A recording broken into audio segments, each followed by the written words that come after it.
ইংরেজি ১৯৬২ সালে পশ্চিমবঙ্গের তৎকালীন অর্থমন্ত্রী শঙ্কর দাস ব্যানার্জি ঠাকুর দর্শনে আসেন। আশ্রমের বিপুল খরচ কিভাবে নির্বাহ হয় এই প্রসঙ্গে শ্রী শ্রী ঠাকুরকে জিজ্ঞাসা করেন, আপনার আয় কি? সুকৌশলী কূটনীতিকের মতো শ্রী শ্রী ঠাকুর বলেন, আয় আমার মানুষ।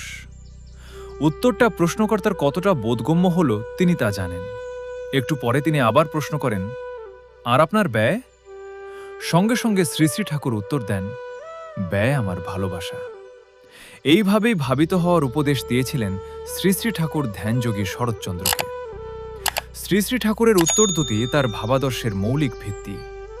ভালোবাসা বা প্রেম স্বরূপ হলেন তিনি। তার প্রেমের আকর্ষণেই লক্ষ লক্ষ মানুষ এসেছে, বাধা পড়েছে তার প্রেমের ডোরে। টাকা দিয়ে বা অন্য কোনো প্রলোভন দেখিয়ে শ্রী শ্রী ঠাকুর মানুষ সংগ্রহ করেননি। তাঁকে কেন্দ্র করেই আজ যে বিরাট গণজাগরণ, তার মূলে আছে তার ঐশী প্রেমের আকর্ষণ। ওই আকর্ষণে ছুটে এসেছে ভারতের সর্বস্তরের মানুষ, এসেছে সাগর পারের নরনারী। তাহলে এক কথায় তার উত্তরটি বলা যেতে পারে, তিনি ভালোবাসা ব্যয় করে মানুষ আয় সংগ্রহ করেছেন। ছোট্ট দুটো শব্দ, কিন্তু কি বিশাল তার অর্থ, কত সুন্দর ও সার্থকের প্রয়োগ। ধ্যানযোগী শরৎচন্দ্র কখনো গুরুর গলগ্রহ হওয়ার চেষ্টা করেননি। তিনি আজীবন শ্রী গুরু নির্দেশিত পথে গুরুর গলবিগ্রহ হওয়ার চেষ্টা করেছেন। শ্রীগুরুর শ্রী কথাটির অর্থ সুন্দর। শ্রীর শ্বাস বা প্রাণবায়ু, র ফলা অর্থাৎ র বন্যবীজ অর্থাৎ তেজতত্ত্ব, যার প্রকাশ চোখে।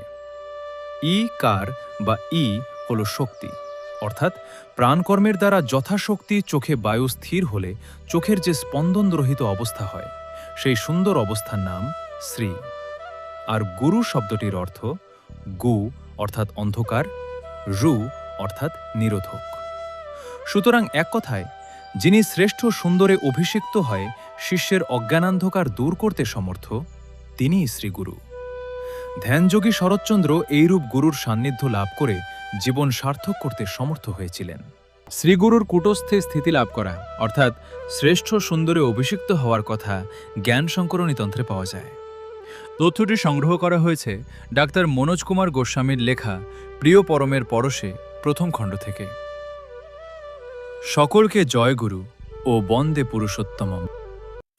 এই ভিডিওটি যদি আপনাদের ভালো লাগে তবে লাইক, শেয়ার, কমেন্টস করবেন এবং সাবস্ক্রাইব করে এই চ্যানেলের সাথে থাকবেন। জয় গুরু, বন্দে পুরুষোত্তমম।